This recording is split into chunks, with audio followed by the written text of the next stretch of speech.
Assalamualaikum warahmatullahi wabarakatuh. Hai guys, selamat datang di channel saya lagi bersama dengan saya Fajar Ridho Nasro. Di sini kita akan membahas seputar revisi Undang-Undang Informasi dan Transaksi Elektronik. Seperti yang telah kita ketahui nih teman-teman, Presiden Joko Widodo telah menyetujui revisi Undang-Undang Informasi dan Transaksi Elektronik atau bisa disebut dengan UU ITE. UU nomor 1 tahun 2004 diundangkan pada Selasa 2 Januari 2024 kemarin. Perubahan ini dilakukan untuk melindungi kepentingan umum dari segala jenis gangguan sebagai akibat penyalahgunaan informasi elektronik, dokumen elektronik, teknologi informasi, atau transaksi elektronik yang mengganggu ketertiban itu. Nah, selain itu, juga dalam pelaksanaan aturan sebelumnya masih menimbulkan multitafsir dan kontroversi di dalam masyarakat, sehingga perlu dilakukan perubahan untuk mewujudkan rasa keadilan masyarakat dan kepastian hukum.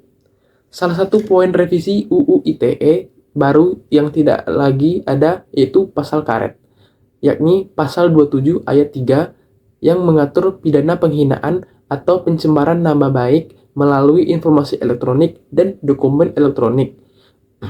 Namun, dari ketentuan itu, menyisipkan pasal 27A yang berpotensi menjadi pasal karet baru. Setiap orang dengan sengaja menyerang kehormatan atau nama baik orang lain dengan cara menuduhkan suatu hal dengan maksud supaya hal tersebut diketahui umum dalam bentuk informasi elektronik dan atau dokumen elektronik yang dilakukan melalui sistem elektronik tulis pasal 27A. Begitu juga dengan pasal 27B yang berpotensi akan menjadi polemik yang berbunyi, setiap orang dengan sengaja dan tanpa hak mendistribusikan dan atau mentransmisikan informasi elektronik dan atau dokumen elektronik dengan maksud untuk menguntungkan diri sendiri atau orang lain secara melawan hukum. Memaksa orang dengan ancaman kekerasan untuk A. Memberi suatu barang yang sebagian atau seluruhnya milik orang lain. B. Memberi hutang, membuat pengakuan utang, dan menghapuskan piutang. Pada pasal 45, pelanggar pidana bagi pelanggar pasal 27A yang bakal diterapkan paling lama 2 tahun atau denda paling banyak 400 juta. Sedangkan pasal 27B paling lama 6 tahun dan denda paling banyak 1 miliar.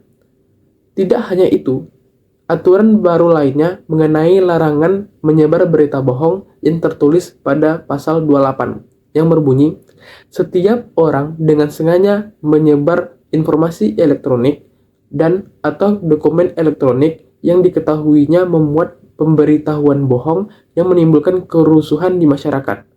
Tulis pasal 28 ayat 3. Adapun pidana bagi pelanggar pasal 28 paling lama 5 bulan penjara dan atau denda paling banyak 1 miliar rupiah. Nah, dari revisi Undang-Undang ITE jilid kedua tersebut, saya mendapatkan beberapa pertanyaan nih teman-teman. Pertanyaan pertama, sejauh mana batasan-batasan yang diatur dalam Undang-Undang ITE Jilid 2 dapat dianggap sebagai langkah yang diperlukan untuk melindungi masyarakat dari potensi penyebaran berita palsu atau informasi merugikan? Nah, sebelum menjawab pertanyaan tersebut, kita kan sudah tahu nih teman-teman, Undang-Undang ITE itu apa? Biar lebih jelas lagi, biar saya jelaskan ya. Undang-Undang ITE Jilid 2 adalah revisi kedua dari Undang-Undang Nomor 11 Tahun 2008 tentang Informasi dan Transaksi Elektronik ITE yang langsung ditandatangani oleh Presiden Joko Widodo pada tanggal 2 Januari. Undang-undang ini mengubah sejumlah ketentuan yang sebelumnya ada di Undang-Undang Nomor 11 Tahun 2008 dan Undang-Undang Nomor 19 Tahun 2016 yang dianggap banyak sebagai pasal karet yang dapat menimbulkan penyalahgunaan hukum dan pelanggaran hak asasi manusia. Bang, Apa sih itu Undang-Undang Nomor 11 Tahun 2008 dan Undang-Undang Nomor 19 Tahun 2016 tentang ITE? Dan apa itu juga pasal karet serta contoh masalahnya? Oke, baik. Mari kita jelaskan. Undang-Undang Nomor 11 Tahun 2008 tentang ITE adalah undang-undang yang mengatur tentang kepengelolaan informasi dan transaksi elektronik di Indonesia, termasuk aspek-aspek seperti informasi, dokumen, dan tanda tangan elektronik, sertifikat elektronik, nama domain, hak kekayaan intelektual, perlindungan hak pribadi, perbuatan yang dilarang, penyelesaian sengketa, dan peran pemerintah serta masyarakat penyidikan dan ketentuan pidana. Untuk Undang-Undang Nomor 19 Tahun 2016 tentang ITE adalah undang-undang yang mengubah sejumlah ketentuan dalam Undang-Undang Nomor 11 Tahun 2008 dengan tujuan untuk menjamin pengakuan dan penghormatan atas hak dan kebebasan orang lain, memenuhi tuntutan yang adil sesuai dengan pertimbangan moral, nilai-nilai agama, keamanan, dan ketertiban umum, serta mewujudkan keadilan dan ketertiban umum dan kepastian hukum. Jadi, pasal karet itu adalah sebutan dari sebuah hukum, pasal, dan undang-undang yang dianggap tidak mempunyai tolak ukur yang jelas. Contoh permasalahan yang timbul akibat pasal karet dalam UU ITE. Yang pertama yaitu ada kasus Baik Nuril. Nah, ia adalah seorang guru honorer di Mataram. Ia merekam percakapan telepon dengan kepala sekolahnya yang berisi pelecehan seksual. Rekaman itu kemudian tersebar dan menjadi viral. Baik Nuril dituntut dengan pasal 27 ayat 1 UU ITE tentang penyebaran informasi yang melanggar kesusilaan dan divonis bersalah oleh Mahkamah Agung. Ia harus membayar denda 500 juta atau menggantinya dengan pidana penjara 6 bulan. Kasus ini menuai protes dari berbagai pihak yang menilai bahwa Baik Nuril adalah korban, bukan pelaku. Nah, kasus yang kedua yaitu ada kasus Dandi Laksono. Ia adalah seorang jurnalis dan aktivis yang menulis tentang konflik Papua di media sosial. Ia ditangkap oleh polisi dengan tuduhan melanggar pasal 28 ayat 2 UU ITE tentang penyebaran informasi yang menimbulkan kebencian atau permusuhan berdasarkan SARA. Ia diduga menyebar informasi yang menghasut masyarakat Papua untuk melakukan perlawanan terhadap pemerintah. Kasus ini dianggap sebagai bentuk pembungkaman terhadap kebebasan pers dan berekspresi. Nah, yang terakhir ada kasus Ratna Sarumpait. Ia adalah seorang aktivis dan politikus yang mengaku menjadi korban penganiayaan oleh seorang tak dikenal. Ia kemudian mengunggah foto wajahnya yang bengkak dan meminta bantuan. Namun, ternyata foto itu adalah hasil operasi plastik yang ia lakukan di luar negeri. Ia mengakui bahwa ia berbohong dan meminta maaf. Ia dituntut dengan pasal 14 ayat 1 UU ITE tentang penyebaran berita bohong yang menimbulkan keonaran di kalangan rakyat.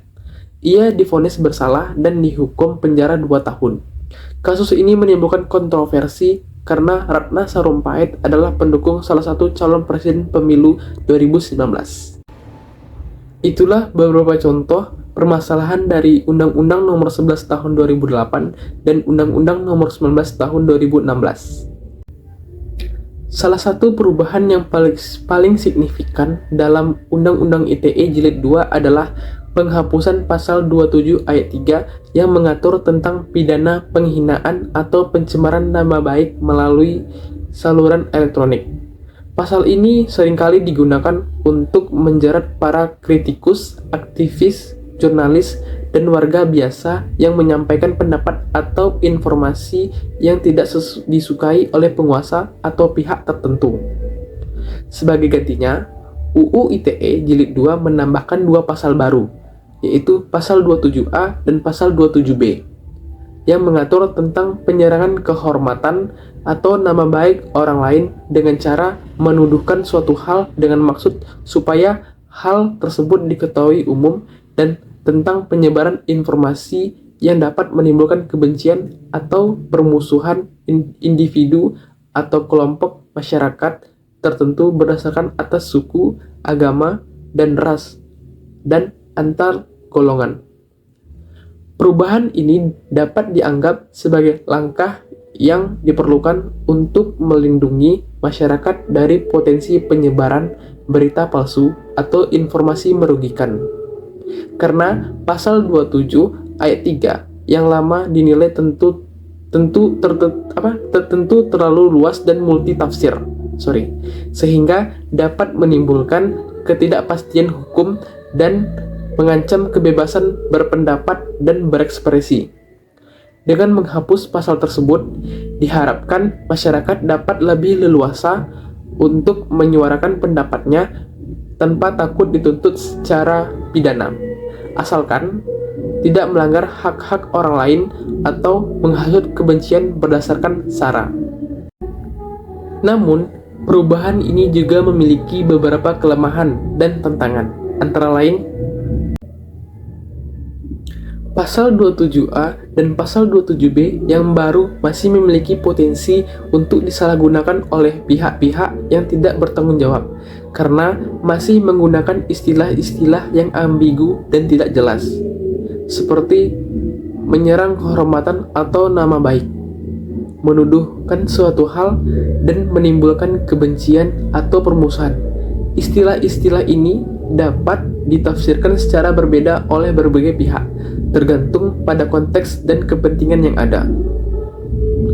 Pasal 27A dan Pasal 27B yang baru juga memiliki ancaman pidana yang cukup berat, yaitu pidana penjara paling lama 4 tahun dan atau denda paling banyak 750 juta untuk Pasal 27A, dan pidana penjara paling lama 6 tahun dan atau denda paling banyak 1 miliar untuk Pasal 27B.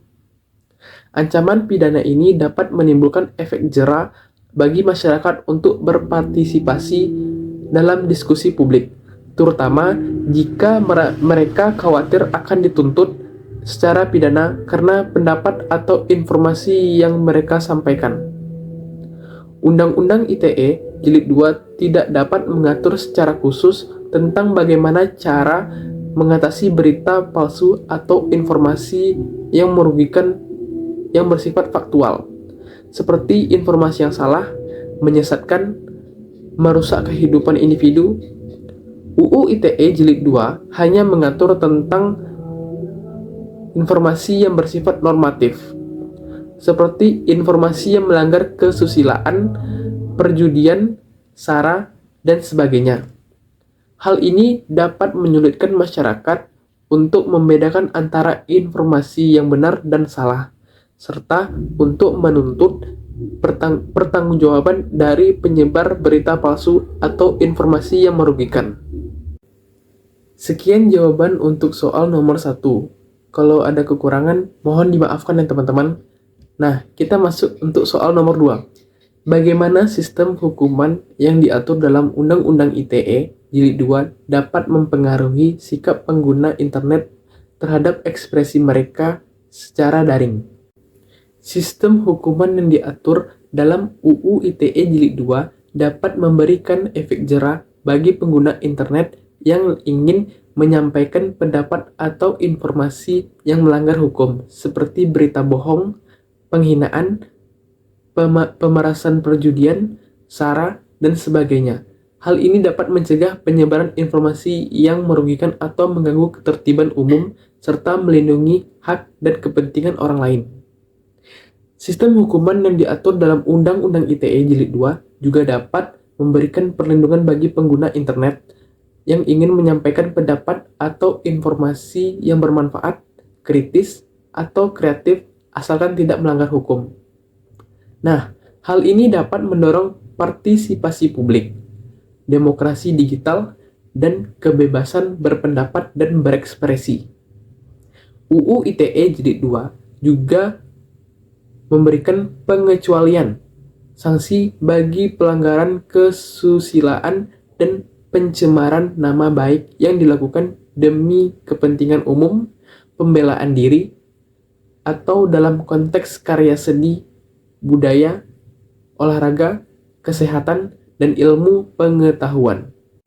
Namun, sistem hukuman yang diatur dalam UU ITE Jilid 2 juga dapat menimbulkan dampak negatif bagi sikap pengguna internet terhadap ekspresi pendapat mereka secara daring, seperti sistem hukuman yang diatur dalam Undang-Undang ITE Jilid 2 masih memiliki potensi untuk disalahgunakan oleh pihak-pihak yang tidak bertanggung jawab, karena masih menggunakan istilah-istilah yang ambigu dan tidak jelas, seperti menyerang kehormatan atau nama baik, menuduh suatu hal dan menimbulkan kebencian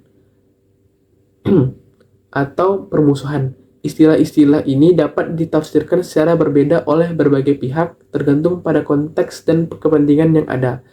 Hal ini dapat menyebabkan ketidakpastian hukum, penyalahgunaan wewenang, dan pelanggaran hak asasi manusia.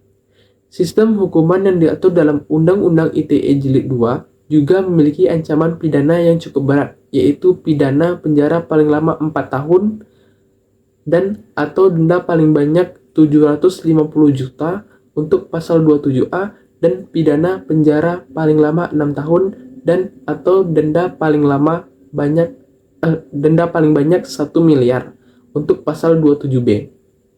Ancaman pidana ini dapat menimbulkan efek jera bagi pengguna internet untuk berpartisipasi dalam diskusi publik, terutama jika mereka khawatir akan dituntut secara pidana karena pendapat atau informasi yang mereka sampaikan.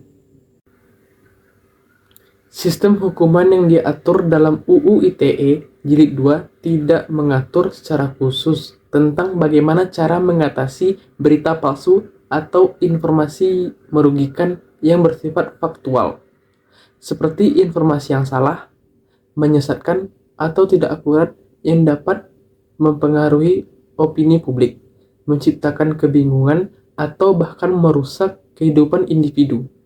UU ITE Jilid 2 hanya mengatur tentang informasi yang bersifat normatif, seperti informasi yang melanggar kesusilaan, perjudian, SARA, dan sebagainya. Hal ini dapat menyulitkan pengguna internet untuk membedakan antara informasi yang benar atau informasi yang salah. Nah, serta untuk menuntut pertanggungjawaban dari penyebar berita palsu atau informasi yang merugikan. Nah, sekian pendapat saya tentang revisi Undang-Undang ITE Jilid 2. Apabila ada kekurangan, mohon dimaafkan. Sekian, Assalamualaikum warahmatullahi wabarakatuh.